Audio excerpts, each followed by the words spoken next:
আসসালামু আলাইকুম রহমতুল্লাহি ওবরাকাতুহ। কেমন আছেন সবাই? আশা করি আল্লাহ সুবহানাহু ওয়া তাআলার অশেষ রহমতে ভালো আছেন। আমিও আলহামদুলিল্লাহ ভালো আছি।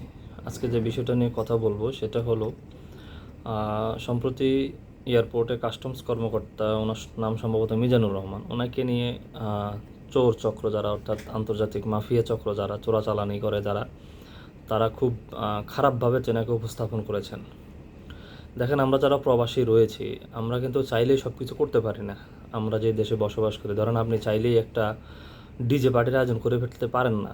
ধরেন আপনি একটা স্পিকার দোকান থেকে 2-4টা স্পিকার কিনে এনে আপনার দোকানে বাজায় দিতে শুরু করলেন, পারবেন না।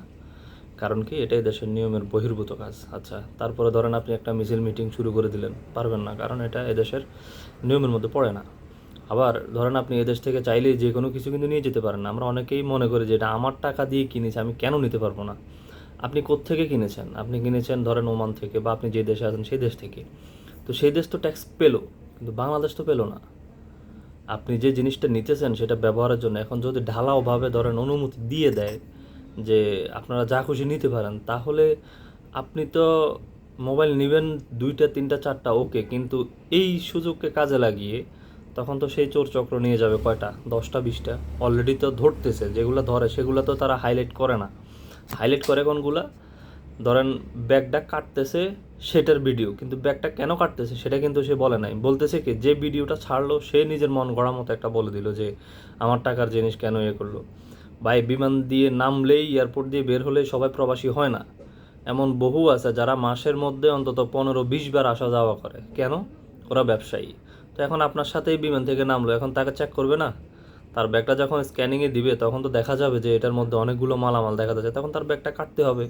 এটা তো র্যাপিং করা। তো এখন কাটতে গেলে তখন আরেকজনে ভিডিও করে ছেড়ে দেয় যে প্রবাসীর ব্যাগ কাটতেছে, হেনস্থা করতেছে। আমি বলতেছি না যে হেনস্থা শিকার হয় না, উচিত। এখন এই যে চোর চক্রগুলো, এদেরকে যদি ধরতে হয় তাহলে সবাইকেই তো স্ক্যান দিতে হবে, এবং তারা তো আর ভবিষ্যৎ জানে না, বা আপনার ব্যাগে কী আছে সেটা স্ক্যান ছাড়া তো তারা বলতে পারবে না। আমি তো দেখেছি কত ভিডিওতে যে গ্যাসের চুলার যে বার্নার সেটাকে সে স্বর্ণ দিয়ে বানায় আনছে। তারপরে ঘাস কাটার মেশিন, সেটার ভিতরে স্বর্ণ। ইলেকট্রিক কাজ করার যে প্লাস, সেটার একটা হাতল, যেটা সে হাতলটা স্বর্ণের।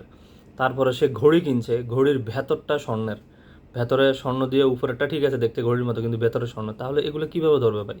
এগুলো রাষ্ট্রেরই ক্ষতি। এবং এক একবার যখন ধরা পড়ে, তাদের অ্যামাউন্ট দাঁড়ায় 2 কোটি 3 কোটি টাকার স্বর্ণ। তো এখন আপনাকে কিভাবে তারা ছেড়ে দেবে বলেন? এয়ারপোর্টের কাজই তো হলো এটা, যে যাত্রী এবং দেশকে নিরাপদ রাখা। এখন আমার তো মনে হয় না কোনো যাত্রীকে তারা হয়রানি করে। তারা হয়রানি করে কাকে? যারা যাত্রীর বেশ ধারণ করে দেশকে অস্থিতিশীল করতে চায়। ধরেন দেশের মধ্যে যে জিনিসটা আছে সেটা কিনলে দেশ উপকৃত হবে, আপনিও উপকৃত হবেন, কিন্তু সেটা সে বাহির থেকে নিয়ে আসে, এবং মাত্রার বাইরে। আপনাকে তো অনুমতি দিয়ে রাখছে, আপনি সুন্দরভাবে বলতে পারেন রাষ্ট্রের কাছে যে দেখেন, বর্তমান সরকার অনুমোদন দিয়ে রাখছে 2টা মোবাইল, ব্যবহৃত হোক বা যেভাবেই হোক 2টা মোবাইল, আর এরপরে আপনি ট্যাক্স দিয়ে নিতে পারবেন ক্রমান্বয়ে 5,000 টাকা, 10,000 টাকা, আর হলো 30,000 টাকা সম্ভবত, এরকম 30,000 টাকার উপরে ট্যাক্স নাই, যত টাকা দামের মোবাইলই হোক। তো এখন যদি ভুল না করে থাকি আর কি, সঠিকটা মনে পড়তেছে না, তো তাহলে এখন এটা তো রাষ্ট্রের একটা আইন, আপনাকে আইনটা মানতে হবে। আপনি যৌক্তিকভাবে তুলে ধরেন যে আমাদেরকে মোবাইল আরেকটু বেশি নিতে দেন। কিভাবে? আমাদের যে ব্যবহৃত মোবাইল সরকার অনুমতি দেখ যে মোবাইলটা খুলে নিতে হবে, তাহলে কি হবে, চোরচক্র লাভ করতে পারবে না। কারণ যদি মোবাইল বক্স আকারে নিয়ে যায় তখন কিন্তু বিক্রি করতে অসুবিধা হবে। তো যদি বক্স আকারে না নেয়, যদি খোলা, যে হ্যাঁ ঠিক আছে আপনি তো পরিবারের জন্য নেবেন, তাহলে খুলে নিয়ে যান, 4টা মোবাইল অনুমতি দেওয়া যেতে পারে। কিন্তু এখন আমরা ঢালাওভাবে বলতেছি আমার টাকায় আমি মোবাইল কিনবো, যা খুশি তা নেব, অসম্ভব। আর এইসব ভিডিও যারা ছাড়ে ওরা ভাইরাল হতে ছাড়ে, আর ওইখানে যারা কমেন্ট করে সবগুলোর মানে ধরেন যে 90% আইডি হলো ভুয়া। আপনি সেই আইডিগুলো ভিতরে গিয়ে দেখবেন যে কোনোটার মধ্যে লাস্ট পোস্ট ধরেন যে 2টা নিজের ছবি দিছে, ব্যাস এই, অথবা কিছু আছে লক করা, এগুলো হলো ভুয়া আইডি। কারণ চোর চক্র চাইতেছে, তারা আসলে সুবিধা করতে পারতেছে না।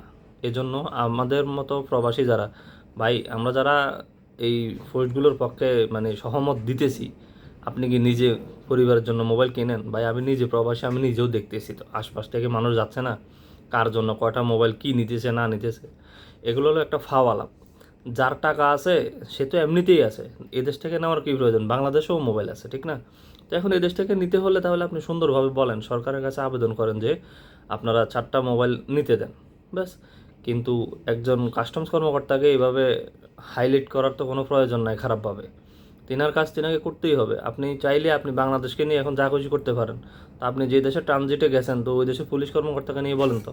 তিনি তো ঠিকই আপনাকে চেক করা ছাড়া কিন্তু ঢুকতে দেয় নাই। আপনার পাসপোর্ট স্ক্যান করা ছাড়া বা আপনার যে বোর্ডিং পাস সেটা ছাড়া তো আপনাকে ঢুকতে দেয় নাই। তারপরে দিয়ে ধরেন আপনি ওইখানে 6 ঘন্টা বা 5 ঘন্টা যে এতিমের মতো পড়েছিলেন সেটা নিয়ে তো কিছু বলার নাই। এখন আপনার দেশের এয়ারপোর্টে যখন আপনাকে স্ক্যান করে যে দুর্নীতিবাজ চোর চক্রকে ধরার জন্য, তখন আপনি কেন এভাবে কথা বলেন? আগে জিনিস বুঝতে হবে যে আমি আসলে যেটা চাইতেছি এটা আসলে কি, এটা আদৌ সম্ভব কিনা, বা আমি যার বিরুদ্ধে বলতেছি কিভাবে বলতেছি, আদৌ কি এটা সত্য কিনা, এগুলো আগে জানতে হবে ভাইয়া। তো আজকে এই পর্যন্তই। আসসালামু আলাইকুম রহমতুল্লাহি ওবরাকাতুহু।